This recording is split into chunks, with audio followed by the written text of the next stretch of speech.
मैं फिर क्लास में आइए आज आपको फिर से सेट नंबर 2024 के सेट 1 346 एफएस पार्ट 3 लेके आएंगे आपके लिए। पार्ट 2 तक यहाँ पर 1 से लेकर 6 क्वेश्चन तक जो है निपट गए थे। तो आइए आज हम आपको सात में 2 है अथवा के साथ में, 8वां है अथवा के साथ में और 9वां है अथवा के साथ में। इस तरह से आपका एक पूरा सेट 3 पार्ट में जो है पूरा सॉल्व हो जाएगा। तो आइए कंटिन्यू करते हैं। इसमें 7वां सवाल पूछ रहा है कि यौगिक यानी कि संयुक्त सूक्ष्मदर्शी में प्रतिबिंब का किरण आरेख बनना बताइए। इसके लिए आवर्तन क्षमता के सूत्र की स्थापना भी कीजिए। देखिए यौगिक सूक्ष्मदर्शी क्या होता है, यौगिक सूक्ष्मदर्शी या यौगिक या संयुक्त सूक्ष्मदर्शी। इसमें क्या होता है, जिधर की ओर वस्तु होती है उधर हम कम द्वारक का लेंस रखते हैं और जिधर की ओर नेत्रका होती है यानी कि जहां से हम नेत्र से देखते हैं उधर की ओर अधिक द्वारक का लेंस यानी कि उत्तल लेंस लगा हुआ होता है। ये दोनों एक बेलनाकार नली में फिट होते हैं। तो वस्तु की ओर ये कम द्वारक वाला और नेत्रका की ओर अधिक द्वारक का। इसलिए हम इस वाले लेंस को कहते हैं ऑब्जेक्टिव लेंस यानी कि ऑब्जेक्ट की ओर है। तो इसे हम कहते हैं आई लेंस या आई पीस क्योंकि नेत्र की ओर है।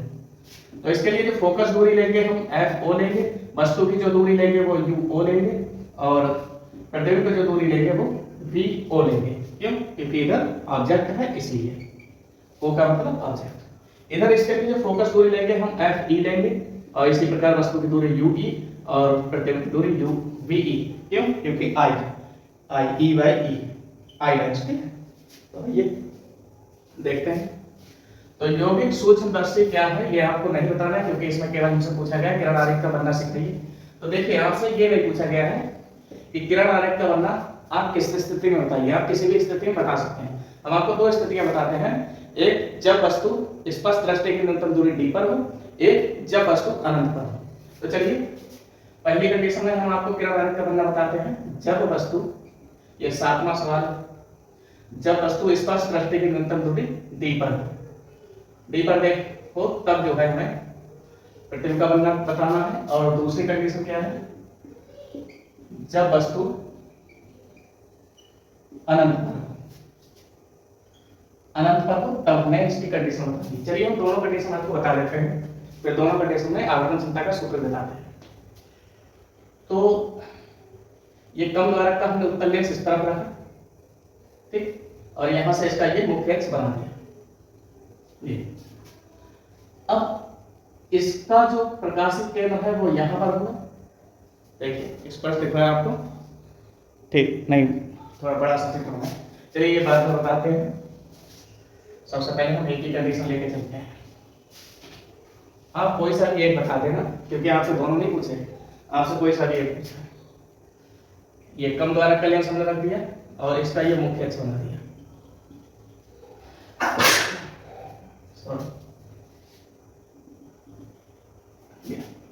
इसका ये यहाँ पर प्रकाशिक केंद्र और मान लिया यहाँ पर इसका एफ ओ बिंदु है, इतनी ही दूरी पर इस तरफ इसका एफ ओ रहेगा। ठीक, वस्तु हमने यहाँ रख दी मान ली, इस पर दृष्टि की न्यूनतम दूरी डी पर। ये पहले प्रकाश की किरण जाएगी और जब प्रकाश किरण यहाँ से अपवर्तित होकर फोकस की ओर मुड़ जाएगी। ठीक, दूसरी प्रकाश किरण इसके प्रकाशिक केंद्र पीछे होकर गुजरेगी और ये यहाँ पर जहां पर ये एक दूसरे को काट रहे हैं यहीं पर इसका प्रतिबिंब दिखाई देगा। इसे हम कहते हैं ए और इसे हम कहते हैं बी। तो ये प्रतिबिंब वस्तु ऐसी थी और ये प्रतिबिंब इसने ऐसा बनाया, इसे हम कहेंगे ए डैश और इसे कहेंगे बी डैश। अगर वस्तु जो है स्पष्ट रूप से देखनी है यानी और बड़ी देखनी है तो हम यहाँ पर अधिक द्वारक का लेंस इस प्रकार रखते हैं। अधिक द्वारक का लेंस इस प्रकार रखते हैं कि इस वाले लेंस का फोकस बिंदु इससे इस तरफ हो, इस तरफ ना हो, इस तरफ हो। ठीक है, चलिए ये हमने अधिक द्वारक का लेंस इस तरफ रख दिया और इसका ये प्रकाशिक केंद्र मान लिया पी। अगर ये पी ओ है तो ये पी ई होगा। इसके लिए वस्तु की जो दूरी होगी वो यू ओ होगी और ये भी होगी माइनस में। और इसके लिए जो प्रतिबिंब बना है वो कितनी दूरी पर बना है, वी ओ दूरी पर है, ये होगी प्लस में क्योंकि लेंस के दाईं तरफ। अब इसका प्रकाशिक केंद्र, इसका फोकस बिंदु मान लिया हमने ये यहां पर है, इसे हम कहेंगे एफ ई क्योंकि आई लेंस है इसलिए। अब जितनी दूरी पर यहाँ होगा उतनी ही दूरी पर इस तरफ होना चाहिए। आप जो है स्केल लेकर बैठिए, तभी जो है आपसे किरण आरेख बहुत बढ़िया बनेंगे। ऐसे ही सिंपल हाथ से नहीं बनाना है डायरेक्ट। पहली किरण जाएगी ऐसे समांतर, जो समांतर जाती है वो कहाँ से मुड़ जाती है, वो हमेशा याद रखना फोकस से मुड़ जाती है। ये फोकस से मुड़ रही है, ठीक। एक मिनट, ये फोकस बिंदु तुम्हारा बहुत पास में रहा है।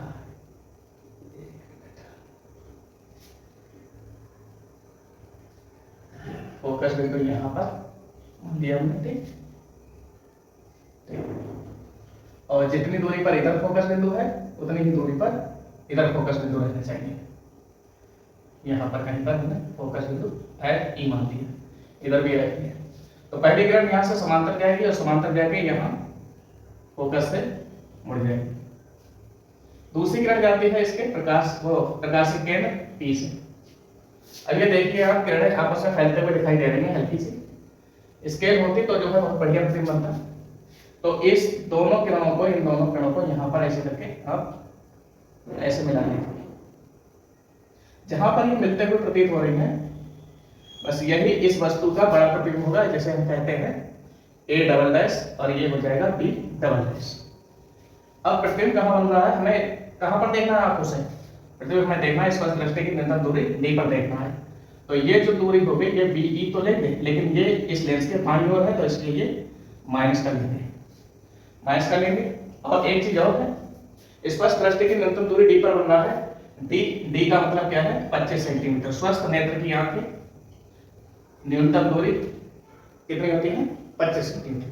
ये इसका किरण आरेख बन गया कब? जब वस्तु कहां पर हो? D पर।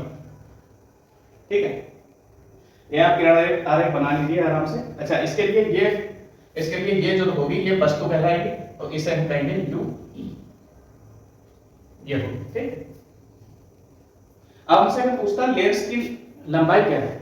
तो लेंस की लंबाई क्या हो जाएगी? इन दोनों लेंसों के बीच की दूरी को हम लेंस की लंबाई कहते हैं। दोनों लेंसों के बीच की दूरी देखिए कितनी है। एक तो ये देखिए, यहां से यहां तक की ये दूरी कितनी हो गई? VO। और यहां से यहां तक की ये दूरी कितनी हो गई है?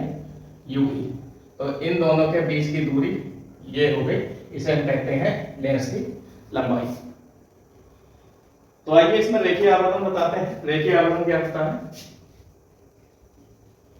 इसका रेखीय आवर्धन का सूत्र इस कंडीशन में हमें फाइंड आउट करना है। तो रेखीय आवर्धन का सूत्र, रेखीय आवर्धन का सूत्र इस वाली कंडीशन में हमें फाइंड आउट करना है। तो देखिए, सूक्ष्मदर्शी का जो रेखीय आवर्धन होता है उसे हम कहते हैं m। m क्या होता है? MO और प्लस बहुगुणा n। क्या होता है? नेत्र का ऑब्जेक्टिव लेंस यानी कि अदृश्य लेंस तथा नेत्र का लेंस के आवर्धन के गुणनफल को ही हम क्या कहते हैं? सूक्ष्मदर्शी का आवर्धन कहते हैं। अब इसे तो हम मान लेंगे समीकरण 1। अब हम क्या करेंगे? ऑब्जेक्टिव लेंस के लिए, ऑब्जेक्टिव यानी अदृश्य लेंस के लिए यहां लिखा जाएगा हिंदी में अदृश्य लेंस के लिए। अदृश्य लेंस के लिए जो M हो जाएगा वो MO हो जाएगा। ठीक है, अदृश्य लेंस के लिए जो हो जाएगा MO हो जाएगा। ठीक है, तो यहां पर क्या हो जाएगा? अदृश्य लेंस के लिए ये होता है माइनस का VO अपॉन में UO। ये हो जाएगी समीकरण 1। एक मिनट, समीकरण 1 तो ये हुए, 2 हो गए। या छोड़ो समीकरण, ना भी बना फिर भी कोई दिक्कत नहीं। नेत्र का लेंस की बात करें, नेत्र का लेंस के लिए, नेत्र का लेंस के लिए जो ME होता है वो क्या होता है? 1 प्लस VE अपॉन में FE। ठीक, यहाँ VE किसके बराबर है? D के बराबर है। तो यहाँ पर हम क्या लिख सकते हैं? 1 प्लस D, क्योंकि VE की जगह पर हम D भी लिख सकते हैं। तो क्या हो सकता है? FE। अब हम क्या करेंगे? समीकरण 1 में MO और ME इन दोनों का मान रखते हैं। चलिए,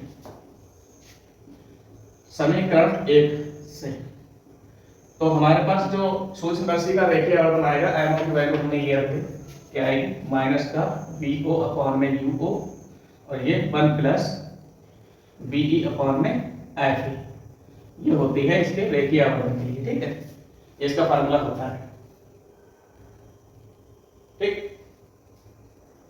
चलिए इतना स्क्रीनशॉट लीजिए, बाकी दूसरा जो है हम आपको बना के दिखाते हैं।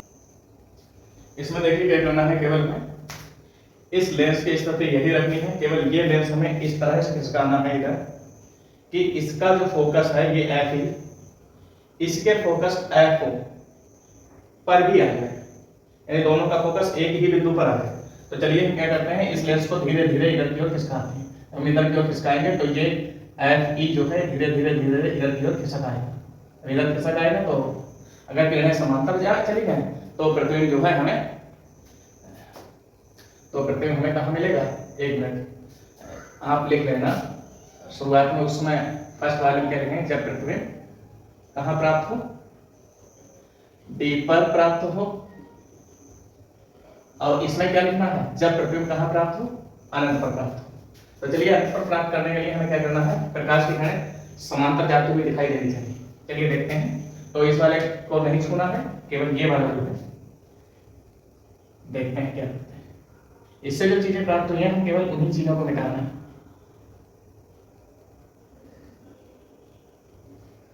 ये चीज बस, चलिए। तो अब इस लेंस को हमें इधर खिसका के लाना है। तो इस तरह से खिसकाएंगे कि इस लेंस का फोकस, ये तो P है, इसका ये PE होगा। इस लेंस का जो फोकस है, इस लेंस के फोकस के ऊपर ही बने, यानी कि FE पर ही बने। ये जितनी दूरी पर है उतनी ही दूरी पर इधर बनना चाहिए। स्केल से आप लोग करना, ये तो जो है केवल काम चलाने वाली बात है, इससे तो काम चलाना है।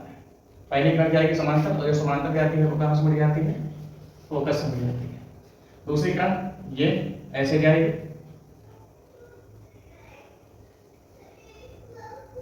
ठीक। तो ये भी इसमें जो है अभी बढ़ते हुए फैलते हुए दिखाई दे रही है, ठीक है।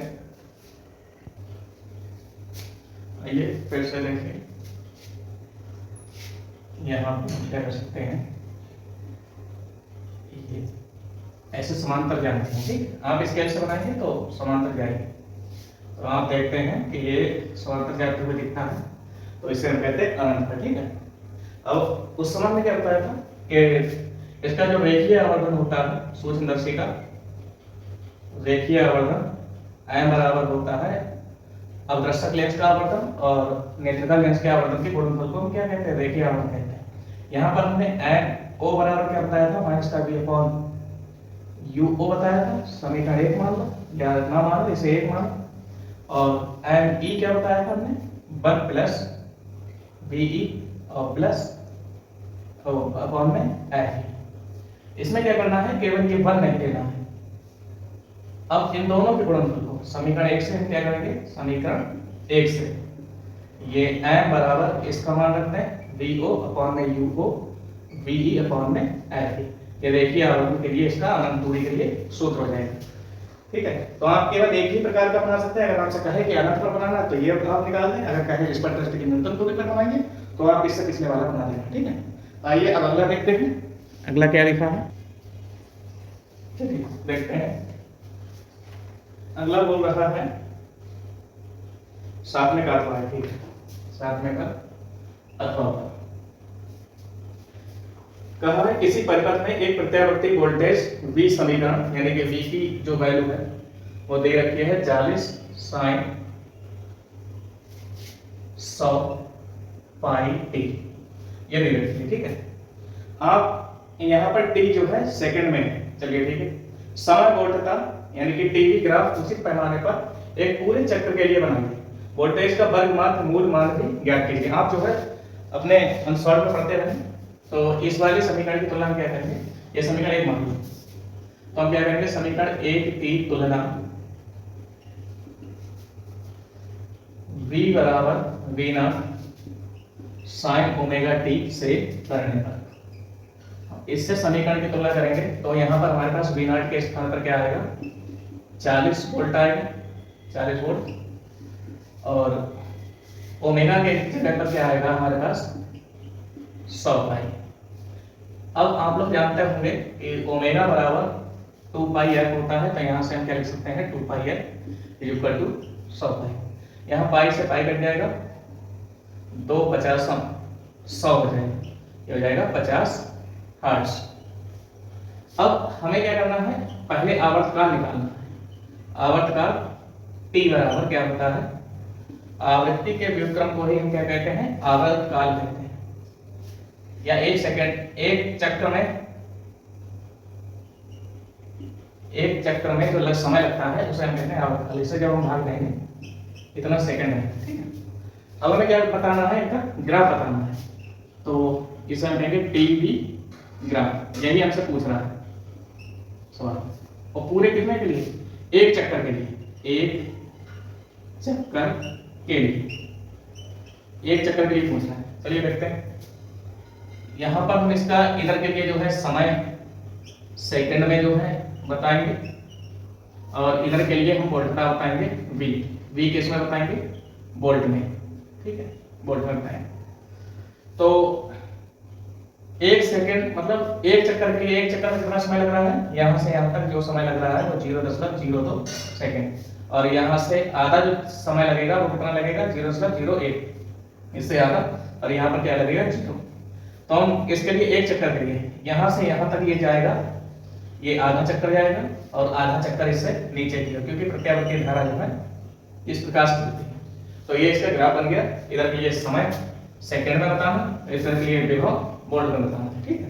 एक चीज इस सवाल में और पूछ रहा है हमसे,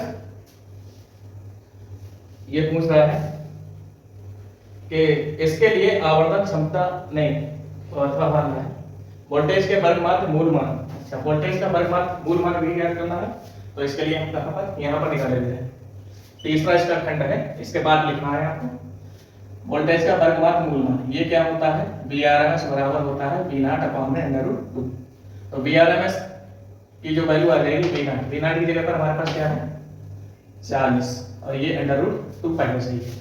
यहाँ से क्या करते हैं 40 √2 से गुणा करते हैं, √2 से भाग करते हैं, तो ये हो जाएगा 40 √2, और बटे √2 की गुणा √2 से करेंगे तो केवल 2 2 दूनी 4 यानी कि 20 आ जाएगा, कुल मिला के 20 √2 आ जाएगा, यही आंसर हो जाएगा। आप चाहे तो √2 का मान रख के इसकी गुणा करा दें।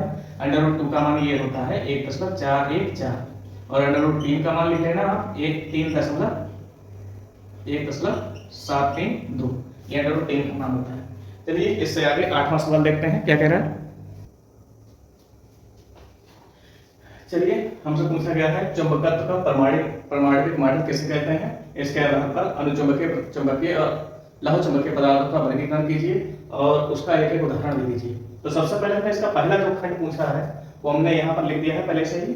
ऐसा होता है कि जैसे प्रत्येक चुंबक जो है ये हमारे पास, जैसे ये सेल हो गया, ठीक है, ये सेल नहीं, ये एक इलेक्ट्रॉन है, और हम जैसे कोई नाभिक है, तो ये इलेक्ट्रॉन जो है हर चारों ओर ऐसे करके घूमता है। ऐसे हमारे नाभिक जो है नहीं घूमता, घूम के आपको दिखा रहे हैं, ये चारों ओर ऐसे घूम रहा है, और इस गति को हम क्या कहते हैं, कक्षीय गति कहते हैं, ठीक है। और ये अपने घोड़ा अक्ष के भी परता घूमता है ऐसे करके, ऐसे, इसे हम क्या कहते हैं, इसे हम चक्रण कहते हैं, ठीक है। ये अगर ऐसे घूमे तो इसे हम कक्षीय परिक्रमण कहते हैं, और ये अगर ऐसे घूमे ऐसे तो इसे हम कहते हैं चक्रण। तो ये आपको दो प्रकार की गति करता हुआ दिखाई देता है। देखिए इसमें लिखा है यदि किसी चुंबक को छोटे छोटे भाग में काट दिया जाए या टुकड़े कर दिया जाए तो इसका प्रत्येक भाग चुंबक की ही भांति कार्य करने लगता है, यानी कि ये पूरा का पूरा भाग जो है चुंबक होता है। यहाँ तक कि इसके भीतर जो इलेक्ट्रॉन होता है, ये मान के चुंबक है, इसके भीतर जो इलेक्ट्रॉन होता है वो भी चुंबक होता है। ये चुंबक जो है अपने नाभिक के चारों ओर दो प्रकार से गति करता है। एक कौन सी गति, एक होती है परिक्रमण गति और दूसरी होती है चक्रण गति। तो इसके कारण जो ये देखो हमने कक्षीय गति का डेफिनेशन लिख दिया है, चक्रण गति का डेफिनेशन लिख दिया है। अब इसके कारण जो उत्पन्न चुंबकत्व होता है इसी को हम क्या कहते हैं, परमाणु मॉडल कहते हैं।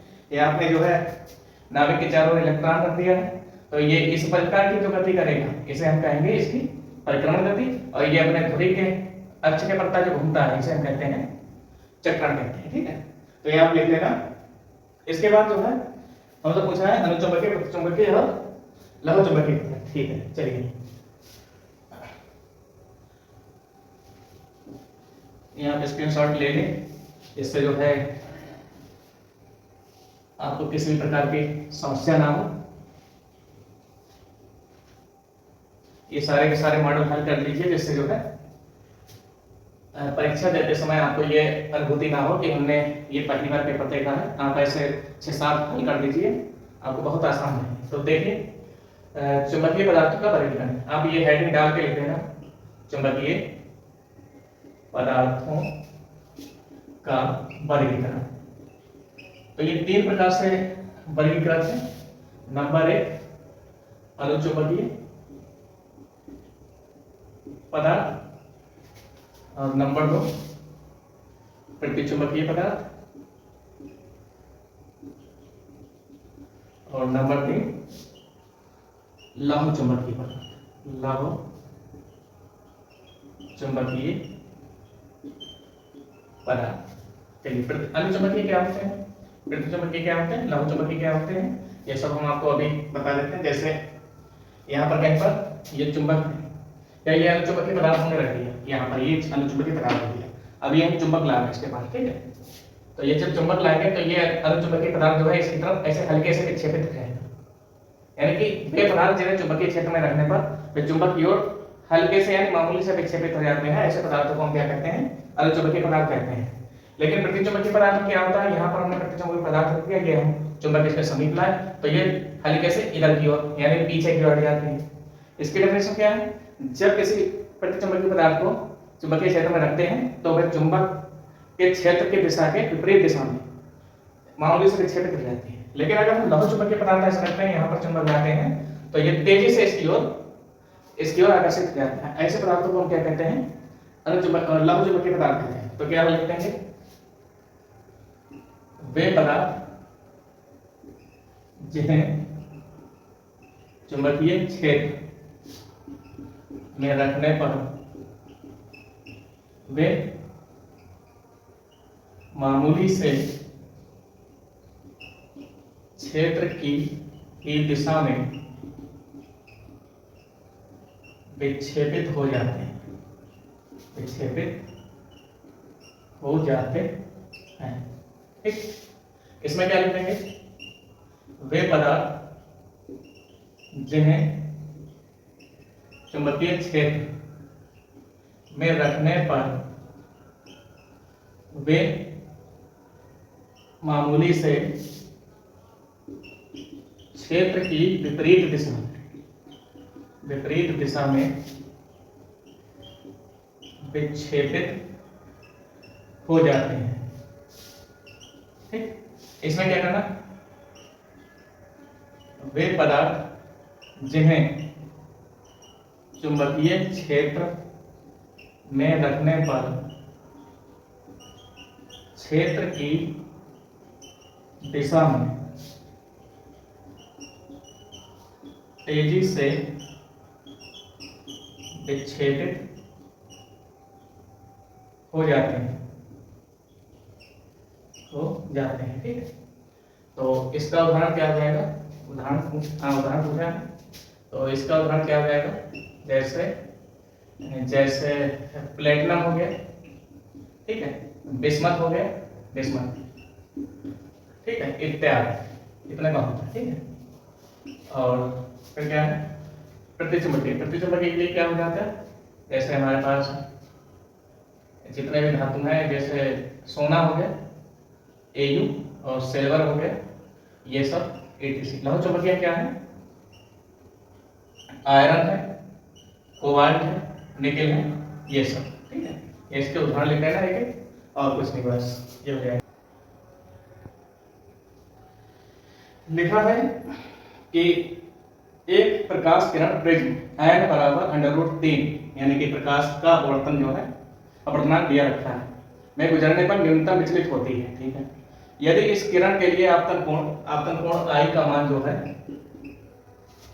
इसके बराबर हो, अपवर्तन कोण का दोगुना, अपवर्तन कोण R का कितना हो, दोगुना।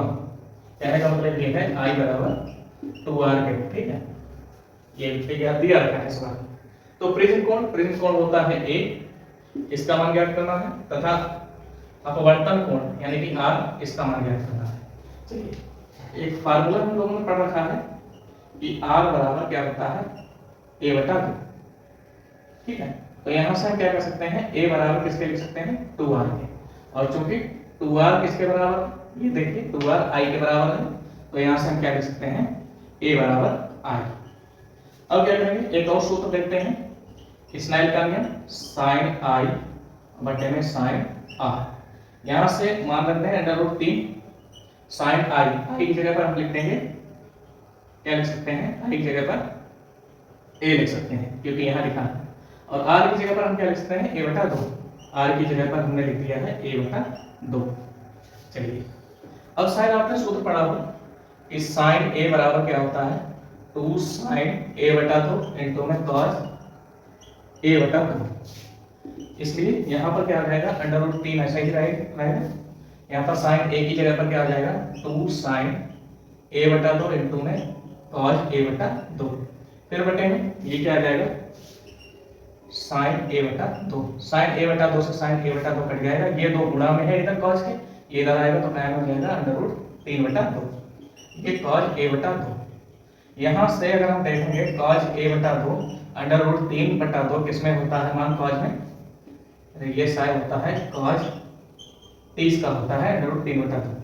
तो यहाँ से अगर हम तुलना करेंगे तो A बटा 2 बराबर क्या हो जाएगा 30, तो यहाँ से A का मान कितना आ गया 30 दूनी 60, ठीक। अब हमें क्या निकालना है, अब हमें I का मान निकालना है, नहीं R का मान निकालना है, तो R बराबर क्या हो जाएगा A बटा 2, तो इसलिए R बराबर हो जाएगा A बटा 2, और यहाँ पर इसकी जगह पर 60 बटे 2, 2 3 60, तो R का मान कितना आ जाएगा 30। बस आपको ये फार्मूला याद करना है, ये याद हो सकता, ये फार्मूला उसका होता है, आपने शायद हाई स्कूल में पढ़ा होगा साइन 2A, ये होता है 2 sine A into cos A। लेकिन अगर केवल यहाँ 2 नहीं हो, केवल A हो, तो ये वाला 2 हम यहाँ पर जो है इसके रूप में देखते हैं, ठीक है। तो चलिए अगला सवाल देखते हैं, नंबर सवाल एन टाइप और पी टाइप। अच्छा बहुत बढ़िया सवाल दिया रखा है इसमें, देखिए अगला सवाल इसमें लिखा है कि पी टाइप तथा एन टाइप अर्धचालकों के अभिलक्षणों की तुलना कीजिए। तो तुलना जो है इसमें पहले से ही हमने लिख दी है, पीएन संधि डायोड की अर्ध तरंग पृष्ठकरण प्रक्रिया को परिपथ आरेख खींचकर समझाइए। अच्छा ठीक है, तो चलिए पी टाइप क्या होते हैं, त्रिसंयोजी होते हैं, ठीक है, तो यानी कि 3 संयोजी तत्व मिला देते हैं तो वो पी टाइप अर्धचालक बन जाता है। और एन टाइप क्या होते हैं, इसमें 5 संयोजी। त्रिसंयोजी में क्या होता है, इसमें जैसे 4 जगह खाली होती है, त्रिसंयोजी तत्व मिला लेते हैं, ये और ये भर जाता है, तो ये जगह खाली रह जाती है, तो इसी में आके बाहर इलेक्ट्रॉन जो है इसमें आके फंस जाता है, तो इसलिए जो है ये पी टाइप अर्धचालक है। इसमें क्या होता है, इसमें 5 होते हैं, 2 3 4 5, इसमें जो है अगर 4 फंस भी जाए तो ये एक एक्स्ट्रा रह जाता है, ठीक है, इसलिए इसे हम 5 संयोजी कहते हैं। तो चलिए जब ये पढ़ाया जाता है, पढ़ाया जाएगा तब जो है आपको बहुत अच्छी तरीके से समझ में आएगा, या आप पढ़ चुके होंगे, अब तो लास्ट समय है। तो इनमें बहुसंख्यक जो है प्रोटॉन होते हैं और इसमें अल्पसंख्यक क्या होते हैं, इलेक्ट्रॉन। लेकिन इसका ये उल्टा है, इसमें बहुसंख्यक इलेक्ट्रॉन होते हैं और इसमें अल्पसंख्यक क्या होते हैं, प्रोटॉन। इनकी चालकता एवं गतिशीलता जो है कम होती है, इनकी चालकता एवं गतिशीलता बहुत अधिक होती है। चलिए हम जो है अर्ध तरंग पृष्ठकरण इसका समझाते हैं, पीएन संधि डायोड का। तो अर्ध तरंग पृष्ठकरण क्या होता है, देखिए इसमें होता क्या है, इधर से हम इनपुट देते हैं, ये हमारे पास जो है परिपथ है, ये ऐसे पीएन अर्ध तरंग पृष्ठकरण के रूप में, हाफ वेव रेक्टिफायर अर्ध तरंग पृष्ठकरण के रूप में। तो यहां से ये जो है यहाँ पर हमने एक कुंडली बना दी, और कुंडली बना के ऐसे करके यहाँ नर्मदा की करोड़ बना दी, और ये एक और कुंडली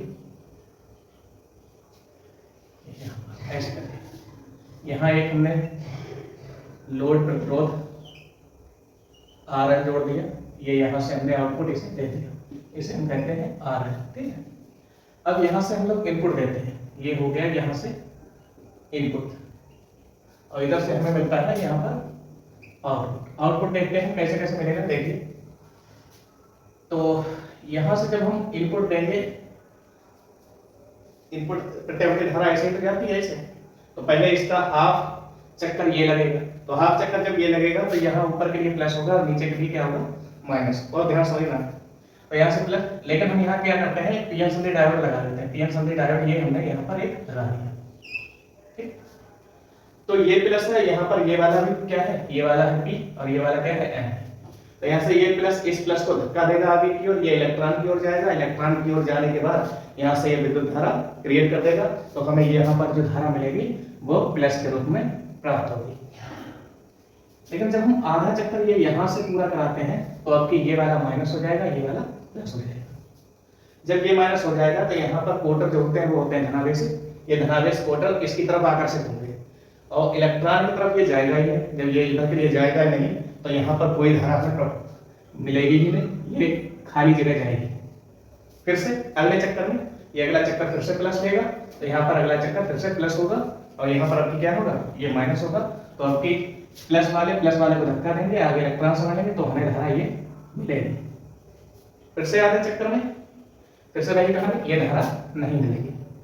तो ये जो है अर्ध तरंगिष्टकरण के रूप में होता है। लेकिन अगर हम यहीं पर एक और जो है ये जोड़ देते, तो अगर यहाँ से प्लस धारा मिलती है तो ये मिल गई, अगर यहाँ से धारा नहीं मिलती तो ये वाली धारा पूरी चक्कर में दे देता, तो ये धारा हमें मिल जाती। लेकिन हमें अर्ध तरंगिष्टकरण बताना है तो ये अर्ध तरंगिष्टकरण हो गया। इसमें आपको लिखना क्या है, मैं धीरे धीरे बोल रहा हूँ, आप जो है वीडियो पॉज करके उतार लेना, देखिए इसमें क्या होता है, सुनिए बड़े ध्यान से। रचना लिखनी नहीं है, केवल आपको प्रक्रिया समझानी है। ठीक है, जब पीएन संधि डायोड को प्रत्यावर्ती धारा की धनात्मक धारा प्राप्त होती है तो पीएन संधि डायोड के पी क्षेत्र के कोटर धनात्मक धारा से प्रतिकर्षित होकर इलेक्ट्रॉन की ओर बढ़ जाते हैं, जिसके कारण विद्युत क्षेत्र का निर्माण होता है और आउटपुट में धारा हमें प्राप्त हो जाती है। इसके विपरीत जब प्रत्यावर्ती धारा की ऋणात्मक धारा प्राप्त होती है तो पी क्षेत्र के कोटर ऋणात्मक धारा के कारण आकर्षित हो जाते हैं और एन क्षेत्र की ओर नहीं जाते, जिससे हमें कोई धारा प्राप्त नहीं होती। इस प्रकार पीएन संधि डायोड से अर्ध तरंगिष्टकरण का प्रारूप प्राप्त हो जाता है। बस यहीं तक आपको लिख देना है।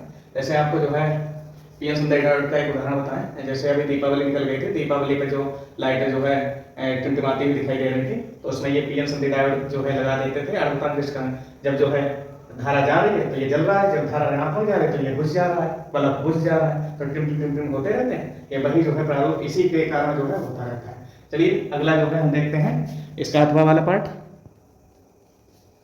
अगला सवाल देखिए, लिखा है कि स्थिर वैद्युतिकी में गॉस के नियम का उल्लेख कीजिए। इसका उपयोग करके एक बिंदु स्रोत आवेश के कारण विद्युत क्षेत्र का मान ज्ञात कीजिए तथा स्रोत आवेश तथा टेस्ट चार्ज यानी कि परीक्षण आवेश के बीच कूलाम के नियम का निर्माण कीजिए। यानी कि दो इसके एप्लीकेशन हमें प्रूफ करने हैं।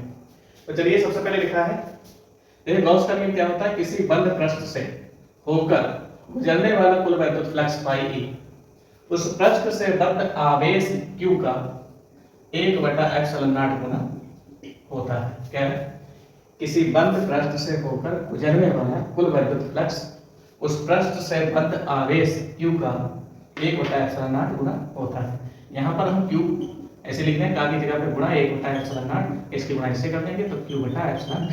ठीक है, यही गॉस का नियम है। तो आइए हम इसके कारण जो है बिंदु आवेश के कारण, इसमें दो अनुप्रयोग दिए रखे हैं, दोनों हमें ज्ञात करने।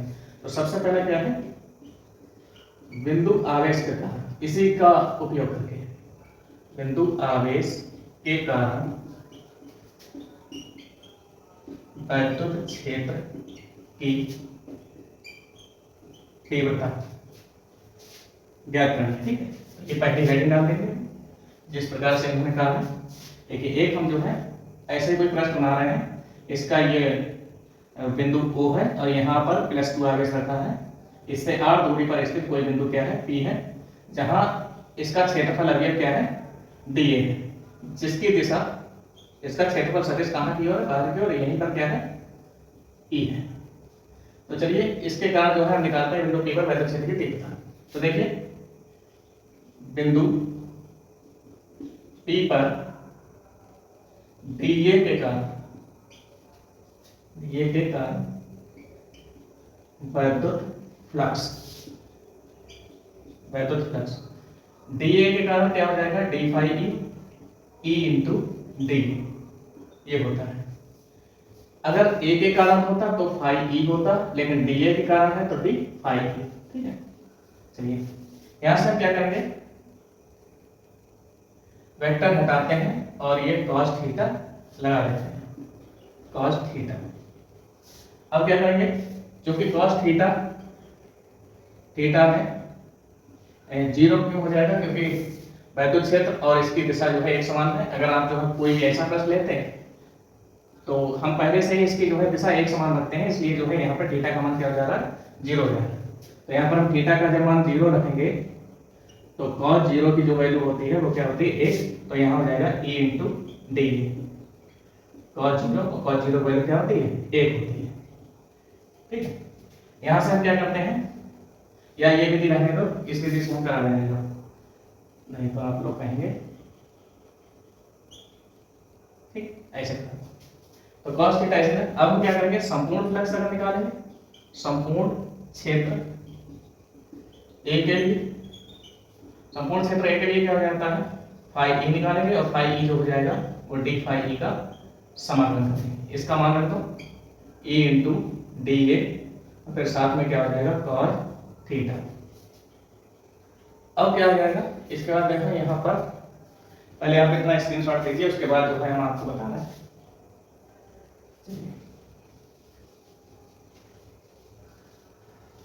लास्ट क्वेश्चन है इस वाले सेट का।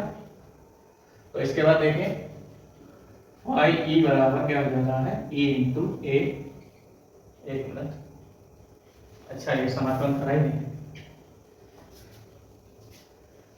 E into A D A और फिर cos थीटा, ये यही चीज इधर लिखी। ठीक है, यहाँ से जिसके साथ डी ए है उसे अंदर रखेंगे, बाकी सबको जो है बाहर निकाल देंगे। cos थीटा भी इस समय पर हम अंदर रखते हैं क्योंकि ये थीटा डी ए के साथ ही रहता है। ठीक है, तो यहाँ पर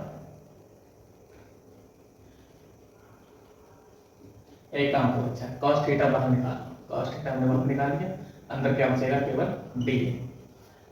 फाई ई ऐसे ही रहने दिया, ई इंटू cos थीटा, और डी ए का समाकलन क्या हो जाता है, केवल ए हो जाता है। अच्छा गोले के लिए अगर हम देखेंगे, गोले के लिए अगर हमने गोले के लिए देखा है तो ए बराबर क्या होता है, ए बराबर होता है 4 पाई आर स्क्वायर, परंतु गॉस की प्रमेय क्या कहती है कि फाई ई बराबर आप क्या लगाएंगे, क्यू अपॉन में एप्सिलॉन नॉट। तो इसलिए हम क्या करेंगे, इसलिए इसकी जगह पर लिख देंगे क्यू अपॉन में एप्सिलॉन नॉट, और सामने हम लिख देंगे ई cos थीटा और गुणा में 4 पाई आर स्क्वायर। ठीक है, इसके बाद देखिए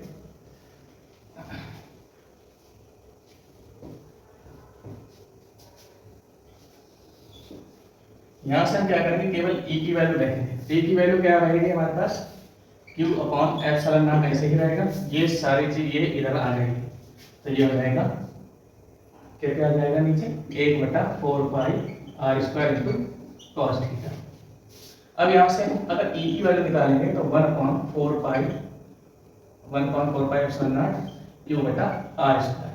और ये cos थीटा में अब थीटा का मान जो है यहाँ पर हम 0 कर देंगे, तो यहाँ पर cos 0 की वैल्यू होती है 1, तो ये हमने यहाँ पर वैल्यू 0 1 कर दी। ठीक है, तो यहाँ पर हमारे पास ये विद्युत क्षेत्र की तीव्रता का व्यंजक आ गया। इसकी सेकंड चीज पूछ रहे हैं, इसकी सहायता से यदि क्यू व क्यू नॉट एक दूसरे से, सेकंड वाला पार्ट इसे में हल करते हैं, आर दूरी पर, तब एफ बराबर क्या होता है, क्यू नॉट इंटू ई। ये क्यू नॉट क्या है, टेस्टिंग चार्ज यानी कि परीक्षण आवेश। ई का मान रख दो, एफ बराबर क्यू नॉट 1/4πε0 ये Q/r²। यहाँ से ये इधर ले आओ, F बराबर 1/4πε0 Q इंटू Q0/r²। यही क्या है, यही कूलम का नियम है। बस इतना आपको जो है सेट नंबर 3 में करना है और आपके जो है पूरे 70 में से 70 नंबर बाकायदे से आ जाएंगे। ठीक है, बस राइटिंग बढ़िया रखनी है। मेरे तो राइटिंग जैसे बहुत ज़्यादा बुरी, आप लोगों को राइटिंग जो है बढ़िया करनी है। तो कल आते हैं सेट नंबर 2 के साथ।